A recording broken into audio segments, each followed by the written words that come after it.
Olá, senhoras e senhores! Como é que vocês estão? Eu ando sumido por aqui, né? Cara, como eu estou com saudade de gravar vídeo pro YouTube. Eu gosto de gravar vídeo aqui. Sabe o que eu prefiro gravar aqui do que no Instagram? Não sei por quê, mas aqui eu me sinto como se eu estivesse na sala da minha casa ou no meu escritório. Então, seja muito bem-vindo ao meu canal. Eu sou o Diogo Sandin, sou pastor, pai, esposo, empreendedor e de vez em quando crente. Brincadeira, hein? Nós estamos aqui nessa noite para falar sobre um tema muito legal. Esse tema surgiu de uma ideia que nós estávamos lá no nosso pequeno grupo. E logo lá no final, o pequeno grupo é a igreja nas casas que a gente tem lá na nossa igreja, Igreja Oceano. E ali, no final do PGF, alguém me abordou e disse: Pastor, como é que eu prego Jesus lá no meu trabalho? Eu não sei como fazer, normalmente eu fico acanhada, aí normalmente tem outros que já são mais agressivos. Qual que é o modo correto da gente fazer? Como que eu devo proceder para falar de Jesus no meu trabalho? E é sobre isso que nós vamos falar aqui nesses poucos minutos que tenho, como pregar Jesus. Será que a maneira mais correta é ser chato? Ser aquela pessoa que coloca Jesus de goela abaixo? E aí? Você já foi abordado por esse tipo de cliente? O que você acha? Você curte? Não curte? Ou você é daquele cristão que fica mais na sua, omisso, assistindo, não coloca em mãos? Ou porque muitas das vezes é tímido e tá tudo bem? Ou faz parte do seu temperamento, né? Ou porque muitas das vezes, né, você não tem um conhecimento o suficiente para falar do seu Senhor e Salvador Jesus Cristo. A Bíblia, né, ela vai falar alguns pontos sobre isso, né? E um dos primeiros pontos que eu quero colocar aqui para você é justamente uma palavra que nos referencia, né, nos ajuda nesse ponto a nos dar o norte, que fica em 1 Pedro, capítulo de número 3, verso de número 15. O apóstolo Pedro diz assim, né? Antes santifiquem Cristo como Senhor em seu coração. Aqui ele já está falando de uma atitude cristã, né? Interior, de uma conversão dos nossos afetos. Porque ser cristão, na verdade, não é apenas uma conversão de convicções, mas é a conversão da pessoa, uma conversão do nosso coração. E o nosso coração reside os nossos afetos. É de lá que surgem os nossos pensamentos, nossos desejos e nossas vontades. Não pense que sai lá das suas emoções ou dos seus sentimentos, né? Na verdade, suas emoções, seus sentimentos, suas vontades, seus desejos surgem desse lugar muito profundo nós chamamos de coração. E é lá, né, que reside. Então o apóstolo Pedro vai dizer: santifiquem Cristo como Senhor em seu coração. E aí ele vai dizer: estejam sempre preparados para responder a qualquer pessoa que pedir a razão da esperança que há em vocês. E o que será então que o apóstolo Pedro está nos ensinando, ou está nos orientando, ou está nos exortando? Será que ele está falando que a gente deve brigar por Cristo a ponto de, é, perdoe aqui, né? Ser aquele crente chato, né? Sair colocando Jesus de goela abaixo para todo mundo? Não, eu acredito que não é isso que o apóstolo Pedro está nos orientando. E para isso, né, eu vou pedir ajuda aqui a alguns comentários, né? E eu vou compartilhar a tela aqui com você para que você acompanhe comigo, né? Deixa eu ver aqui qual é a tela. Essa é a tela. Essa não. Opa, opa. Aqui! E aí você está vendo o meu canal. Se você não se inscreveu ainda no nosso canal, passe lá e faça a sua inscrição. Glória a Deus. Eu vou pegar aqui o texto, né, que está sendo dito, né, e o texto aqui está dizendo exatamente isso daqui. Ó. Eu vou pegar um comentário bíblico de William Hendrickson, que ele vai falar justamente sobre isso. Ele vai dizer aqui o que significa. Então, ele está falando aqui que os cristãos, né, devem né, consagrar Jesus em seu coração. Aqui o coração é a parte central da existência humana, porque dele procede todas as fontes de vida. Eu já disse isso para você, né, na nossa introdução, Provérbios 4:23. Quando o coração é controlado por Jesus Cristo, o crente dedica toda a sua vida a ele. Então, o cristão está livre do medo e pode defender-se daqueles que se opõem a ele. Glória a Deus por isso ou não? E aí ele está fazendo aqui algumas referências e aqui, né, uma explicação. Estejam sempre preparados. O apóstolo Pedro, ele vai usar aqui, né, algumas direções para nós. Primeiro, o cristão deve ter, portanto, discernimento, sendo prudente como as serpentes e simples como as pombas, né? Mateus 10:16. Devem saber quando e quanto e para quem falar. Ou seja, aqui está dizendo que você deve exatamente saber quando, né? O quanto, né? Não pode ser prolixo demais, né? E para algumas pessoas sim, para outras pessoas não, mas principalmente para quem falar. Então você não pode sair respondendo qualquer pessoa como se você fosse jogar pérolas aos porcos, como Jesus disse. Então, toda vez que os cristãos tiver a oportunidade de falar do Senhor Jesus, ele deve responder às vezes que for solicitado.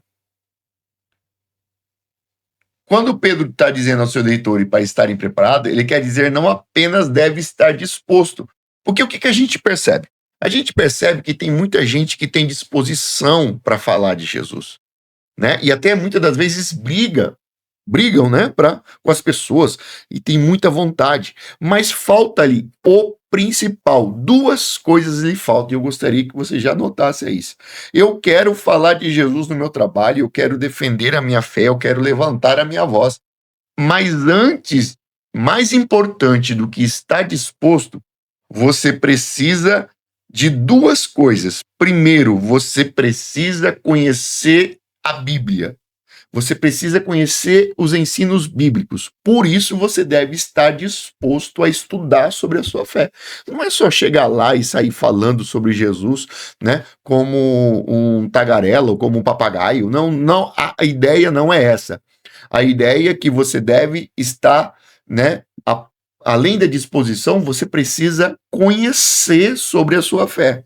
E, principalmente, né, qual parte da Bíblia eu tenho que conhecer? Eu tenho que conhecer principalmente os fundamentos básicos da minha fé. Quais são os fundamentos básicos da minha fé? Ok? E é isso aqui, eu já deixo, se você quiser um conteúdo sobre isso, eu já posso fazer aqui, deixa aqui seu comentário, tá? Que a gente pode criar um conteúdo só sobre isso para te ajudar você a falar de Jesus aí no seu trabalho. Então você precisa, né, conhecer os ensinos bíblicos, primeiro, e segundo, desses ensinos, quais são as doutrinas básicas ou fundamentais da minha fé, para que eu me coloque em pé, né, e fale sobre Jesus, né, de maneira clara, de maneira eloquente, de maneira que as pessoas saibam que eu tenho domínio sobre aquilo que eu estou falando. Se você está falando de Jesus e não tem domínio sobre a Bíblia, e não tem domínio sobre os fundamentos básicos da sua fé, não faz sentido você falar. E aqui está uma das principais causas porque a maioria dos cristãos, ou eles brigam, né, ou eles se omitem. Por quê? Falta-lhe essas duas coisas, ok? Então, você precisa primeiro conhecer a Bíblia, você precisa, né, estudar, você precisa sentar para aprender. E aí, se você quiser, você já pode também entrar na nossa comunidade de teologia, e ali você aprender sobre a sua fé. Top? Vem comigo, tá? Em algum lugar nesse vídeo aqui vai estar uma descrição aí dos nossos canais e você pode entrar para a nossa comunidade Enraizados e ali aprender sobre a sua fé e uma vida espiritual autêntica. Fechou? Então, você você não pode sair falando de qualquer jeito. É como o apóstolo Paulo, né? Lá em Atos, no capítulo 17, deixa eu ver se eu coloco aqui para você. Atos capítulo 17, deixa eu abrir aqui a Bíblia, né? E eu vou colocar aqui para você. Atos capítulo 17, versículo 15. Deixa eu ver se eu acho aqui Atos 17. Opa, 17, versículo de número 15. Você vai ver nesse texto que o apóstolo Paulo era alguém que estava falando, né? Eu acho que eu não vou conseguir aqui tirar esse. Não vou conseguir. Né? Não sei como. Aqui. Deixa eu colocar esse vídeo para cá. Aí. Deixa eu abrir aqui. Então você vai ver aqui, ó, que o apóstolo Paulo diz aqui, ó.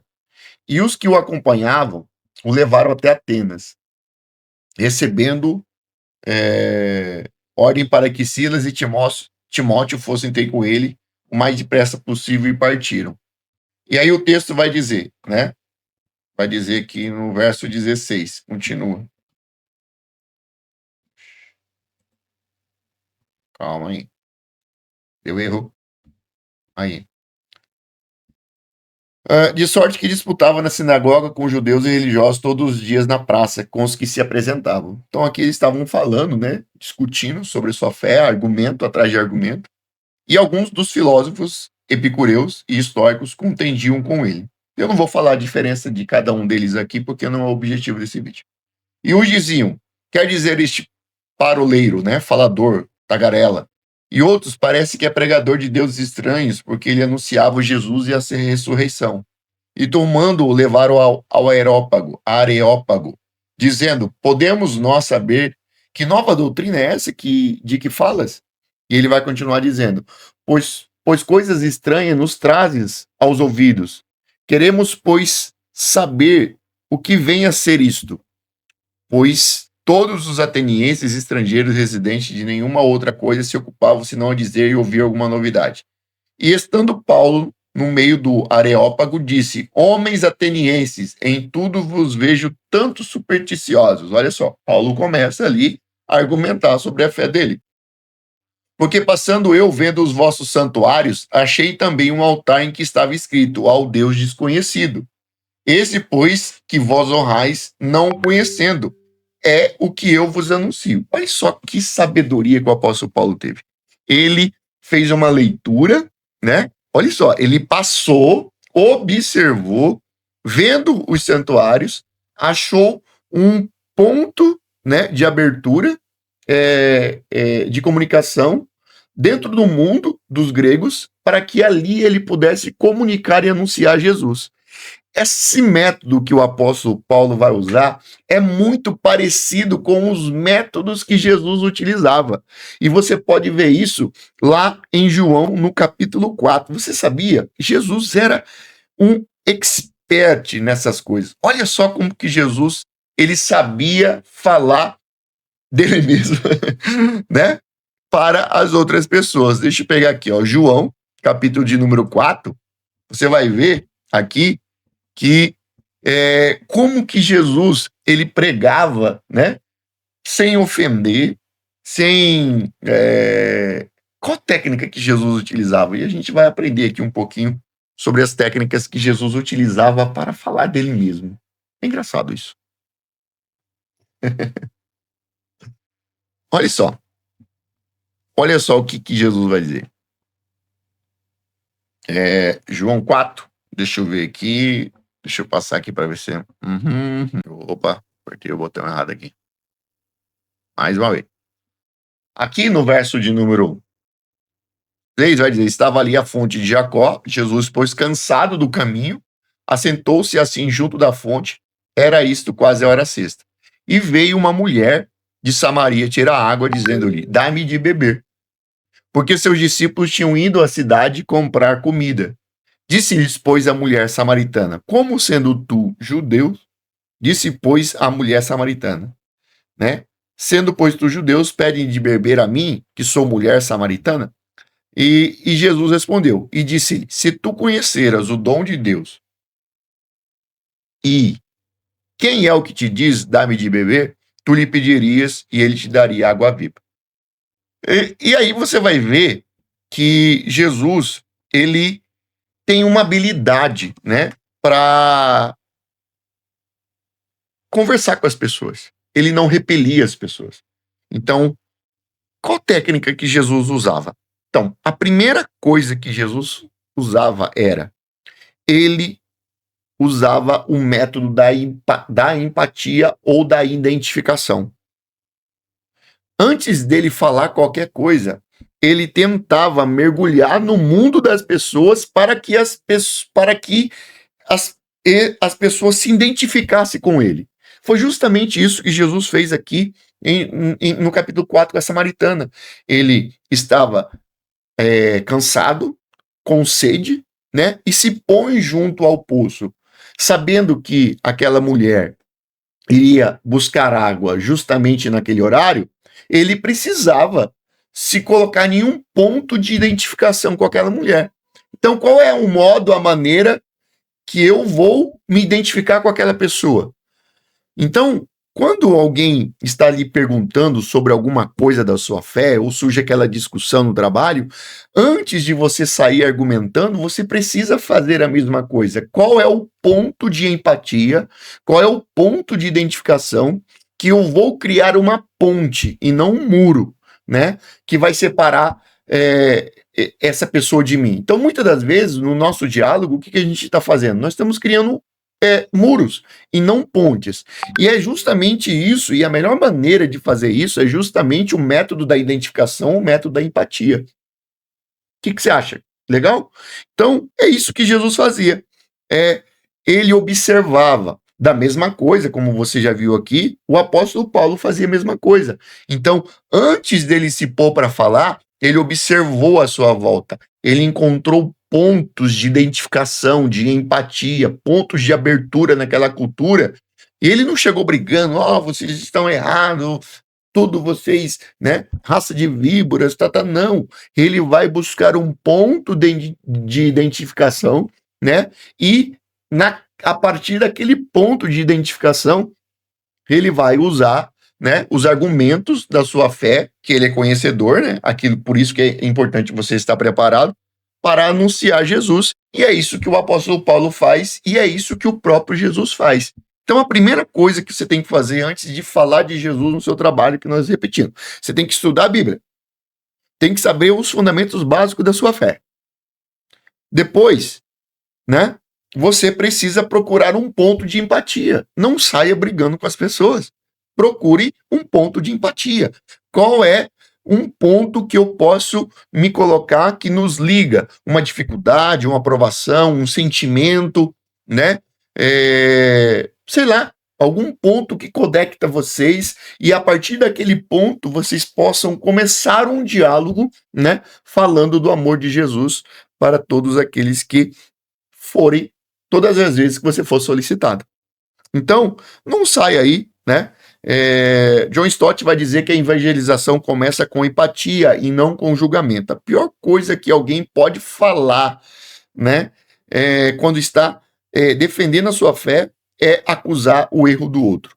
Esse é o primeiro ponto que você vai fazer com que as pessoas odeiem você e odeiem Jesus, ok? A melhor maneira de você chegar a alguém é justamente criando um ponto de empatia ou um ponto de identificação.